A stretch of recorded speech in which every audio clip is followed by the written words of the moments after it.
ॐ सहना भवतु सहनौ भुनक्तु सह वीर्यं करवावहै तेजस्विनावधीतमस्तु मा विद्विषावहै। ॐ शांति शांति शांति।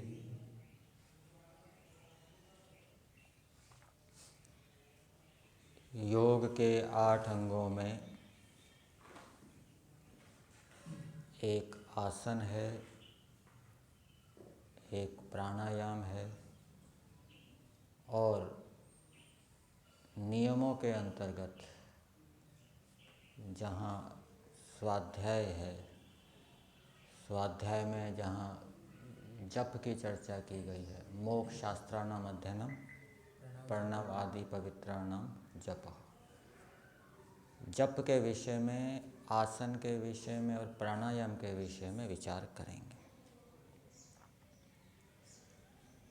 आसन के लिए पतंजलि जी का सूत्र है स्थिर सुखम आसनम। शरीर की ऐसी स्थिति जिसमें कि स्थिरतापूर्वक सुखपूर्वक व्यक्ति बैठे। कुछ लोगों की ऐसी मान्यता है कि समय उन्होंने निर्धारित किया हुआ है कि 3 घंटे 36 मिनट जो स्थिरता से बैठ जाए तो ये समझना चाहिए उसका आसन सिद्ध हो गया। कुछ लोगों की और भी अधिक समय की मान्यता हो सकती है, कोई आधा दिन स्थिरता से बैठ सके, 1 दिन स्थिरता से बैठ सके लगातार, तो उसका आसन सिद्ध हो गया। लेकिन हमारी मान्यता के अनुसार यदि 20 मिनट 25 मिनट कोई स्थिरतापूर्वक बैठ सकता है, सुखपूर्वक बैठ सकता है, तो उसका आसन सिद्ध हो गया, ऐसा समझना चाहिए। और प्राणायाम के सूत्र में भी कहा है कि आसन के सिद्ध होने के बाद प्राणायाम करना चाहिए। तो 20-25 मिनट या 15 मिनट भी ले सकते हैं। 15 से 25 मिनट के बीच यदि हम स्थिरतापूर्वक सुखपूर्वक बैठ सकते हैं तो प्राणायाम करने में कोई बाधा नहीं है।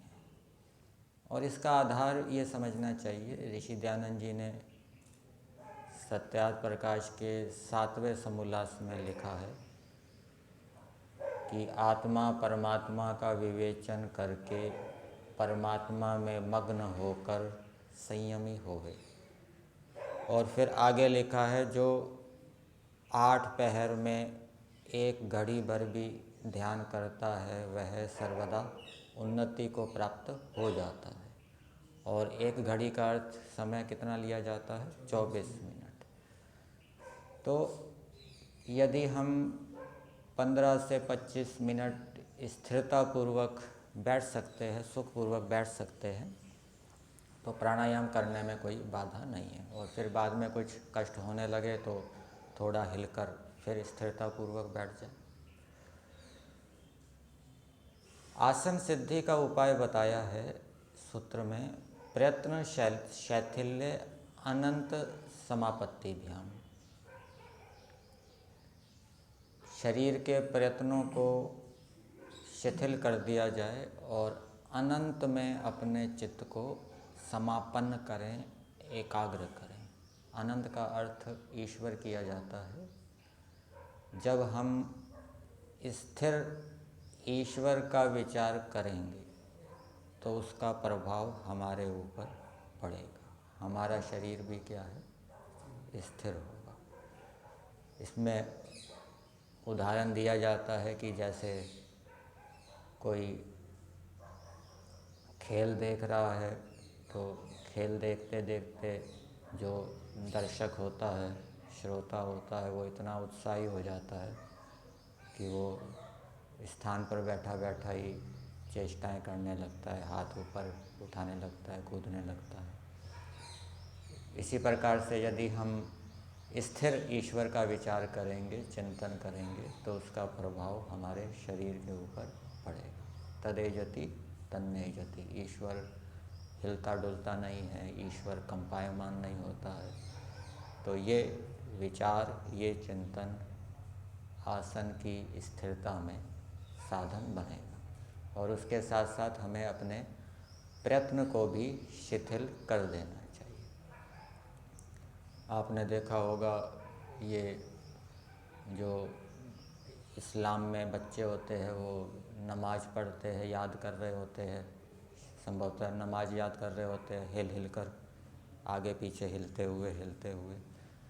तो वो याद करने में इतना एकाग्रता की आवश्यकता नहीं होती जितना हम मंत्रों का जप करते हैं। जप करते समय अनेक क्रियाएं करनी होती है, मंत्र का अर्थ भी करना होता है, भावना भी बनानी होती है, ईश्वर प्रणिधान भी बनाना होता है।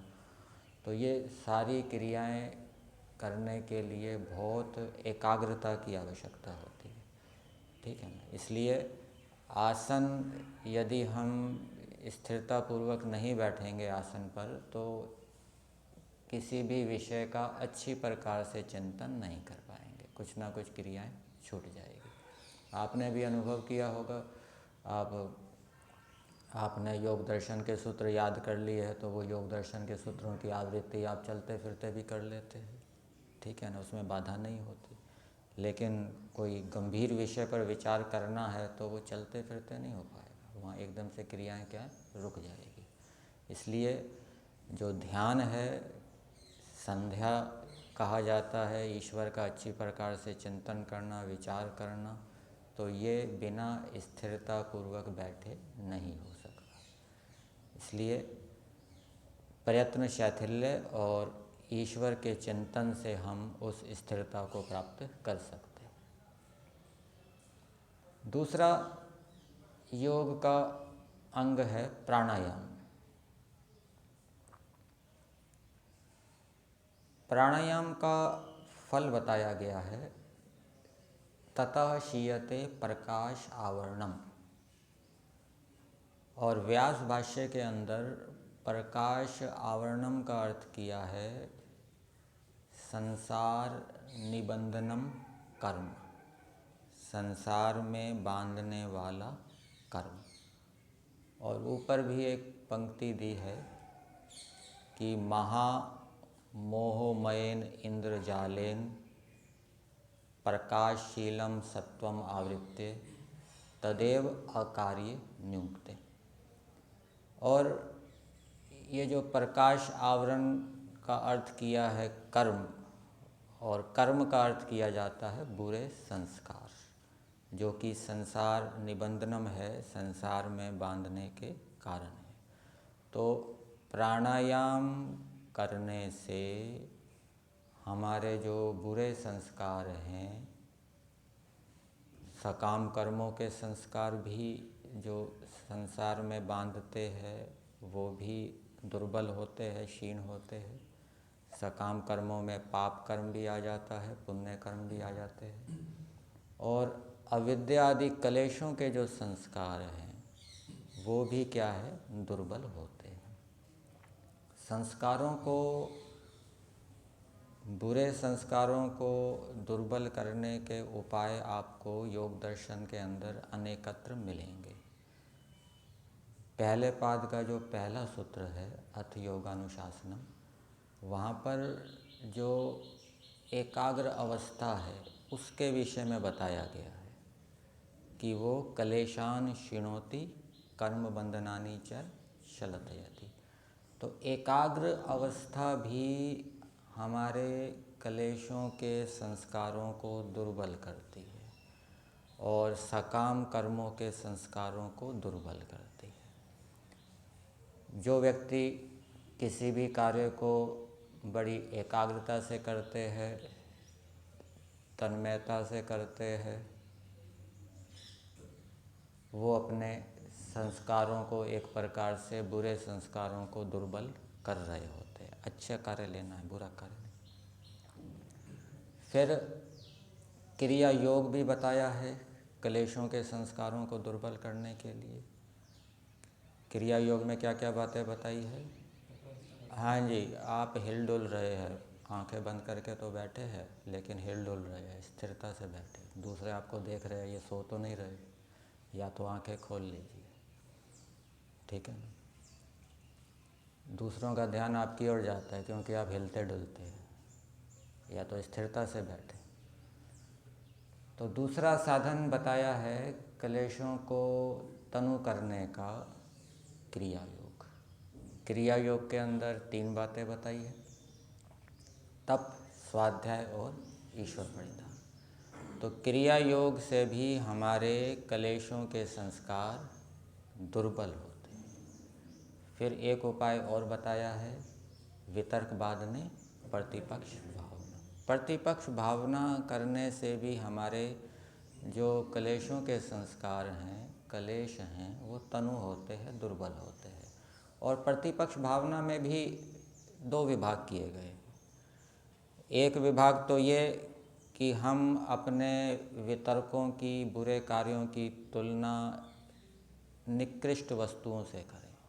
जैसे व्यास भाष्य के अंदर उदाहरण दिया गया है कि मैंने पहले वितर्कों को छोड़ा था, बुरे कार्यों को छोड़ा था, योग मार्ग को अपनाया, अब फिर दोबारा मैं छोड़े हुए वितर्कों को, बुरे कार्यों को फिर से अपना रहा हूँ। ये मेरा व्यवहार कैसा ही है, कुत्ते के समान। जैसे कुत्ता वमन करके उसको दोबारा चाट लेता है। तो ये एक विभाग प्रतिपक्ष भावना का।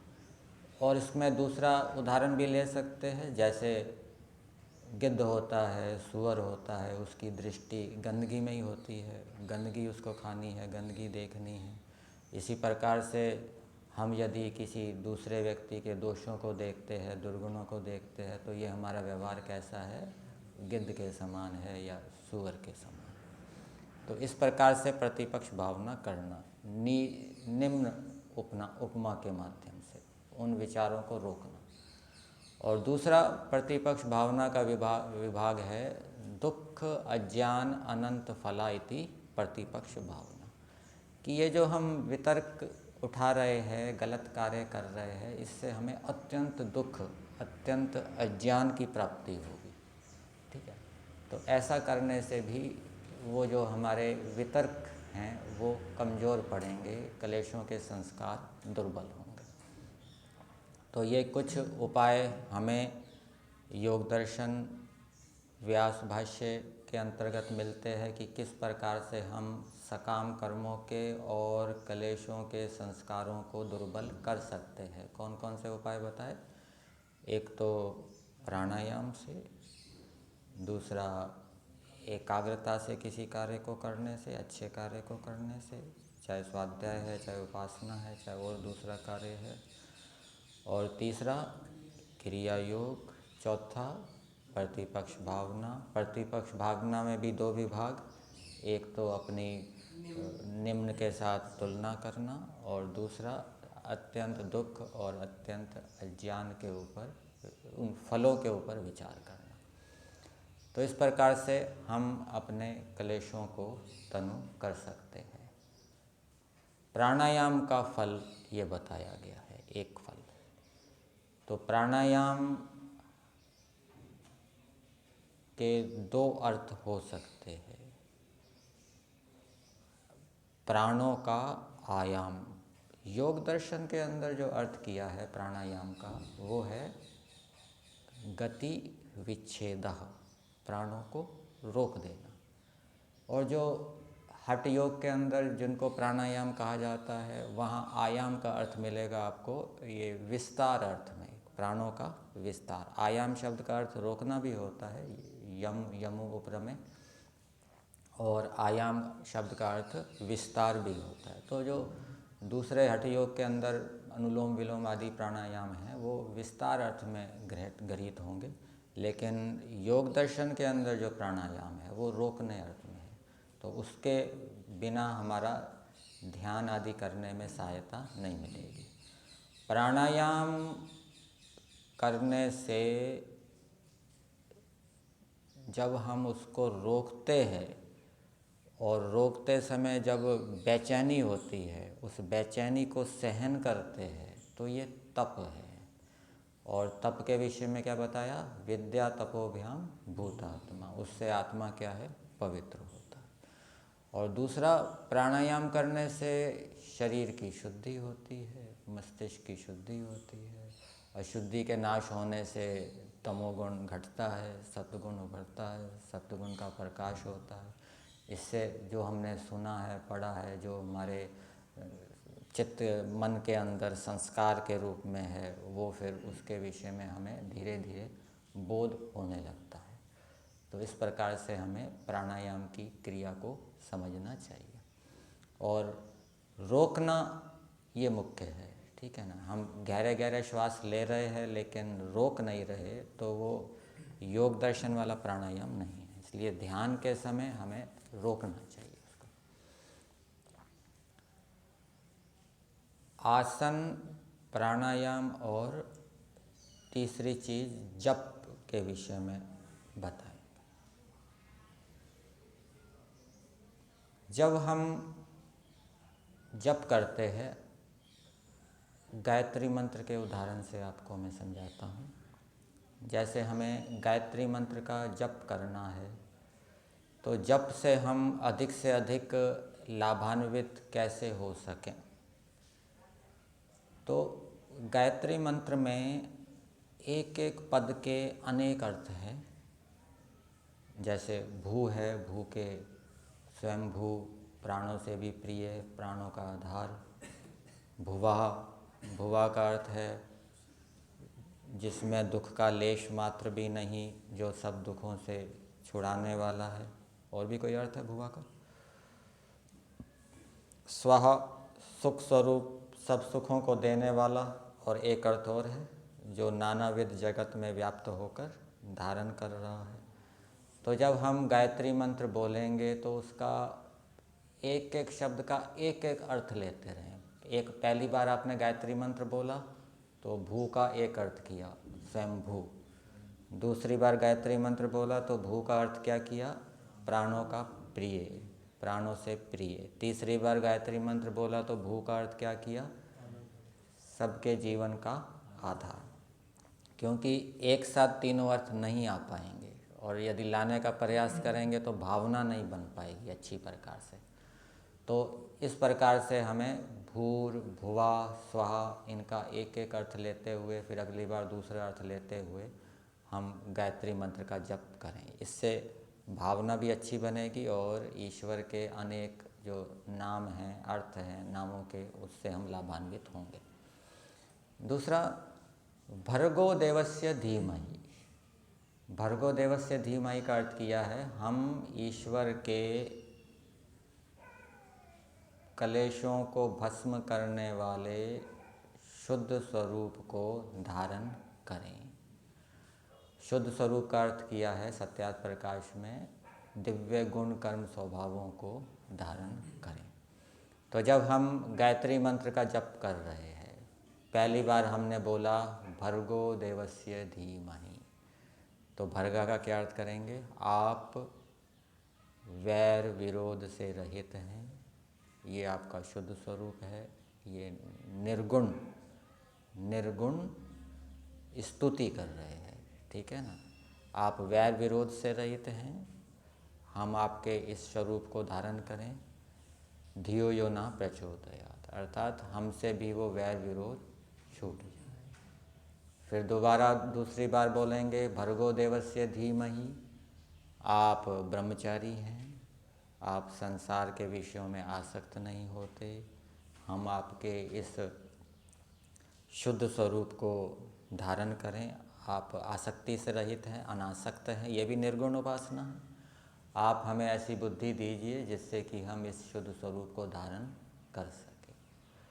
तीसरी बार हम भर्गो देवस्य धीमहि बोलेंगे तो आप लोभ से रहित हैं।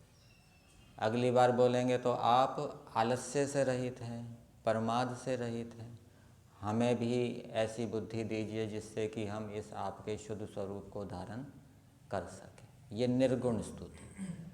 फिर सगुण स्तुति, भर्गो देवस्य धीमहि। आप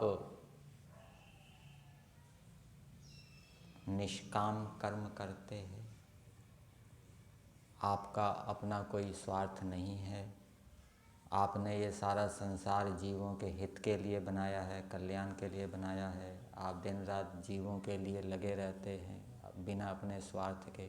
हम भी आपके इस शुद्ध स्वरूप को, इस उत्तम कर्म को धारण करें। धियो यो न प्रचोदयात्, जिससे कि आप हमारी बुद्धि को प्रेरित कर दीजिए। ये कर्म को धारण करने की बात हो गई। हम निष्कामता से कर्मों को करें, स्वार्थ रहित भावना से कर्मों को करें।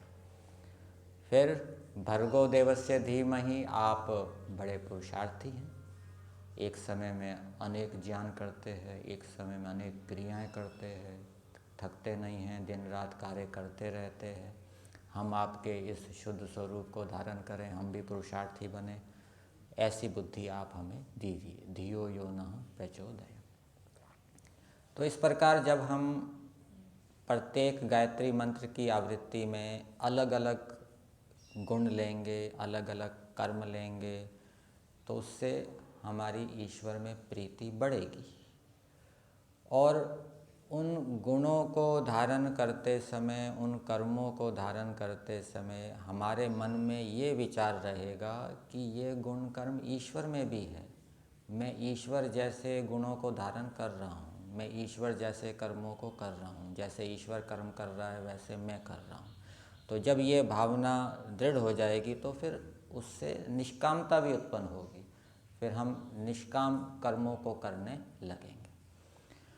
कभी कभी विशेष परिस्थिति होती है, विकट परिस्थिति होती है, प्रतिकूल परिस्थिति होती है। उस समय कोई क्लेश बहुत उभरा होता है। मान लीजिए किसी से झगड़ा हो गया, बहुत द्वेष क्रोध उत्पन्न हो गया है, तो उस समय फिर अलग अलग नामों को लेने की आवश्यकता नहीं है। उस समय कौन सा नाम लेंगे? उस समय एक ही करना है, आप क्रोध से रहित हैं, ठीक है ना, आप वैर भाव से रहित हैं। हमें ऐसी बुद्धि दीजिए जिससे कि हम क्रोध से रहित हो जाए। इससे उल्टा सगुन ले लीजिए, आप सबसे प्रेम पूर्वक व्यवहार करते हैं, सबका हित चाहते हैं, सबकी उन्नति चाहते हैं। हमें भी ऐसी बुद्धि दीजिए जिससे कि हम सबका हित चाहें।